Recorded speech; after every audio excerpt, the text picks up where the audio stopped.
Hola a todos, bienvenidos de nuevo a un video tutorial. En esta ocasión, les voy a enseñar a cómo crear este efecto utilizando GIMP. Así que sin más, comencemos. En primer lugar, es fundamental asegurarse de que el sujeto tenga un fondo transparente. Si no sabes cómo eliminar el fondo, aquí te dejo una etiqueta que puede ayudarte. Muy bien, seleccionamos la herramienta de texto y escribimos la palabra en cuestión.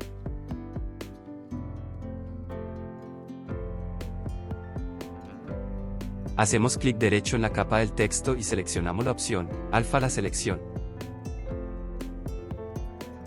Accedemos al menú Seleccionar y hacemos clic en la opción Borde.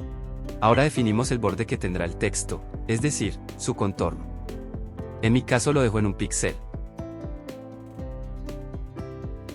Creamos una nueva capa y lo renombramos como contorno. Manteniendo presionado el clic, arrastramos el color de nuestra preferencia para rellenar el borde. Muy bien, ahora ya hemos contorneado el texto. Procedemos a deseleccionar.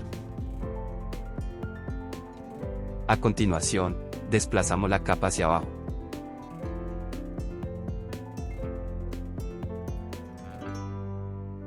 Como pueden observar, ya hemos logrado el efecto deseado. Ahora solo nos queda unir los textos. Para ello, activamos el candado de las capas correspondientes.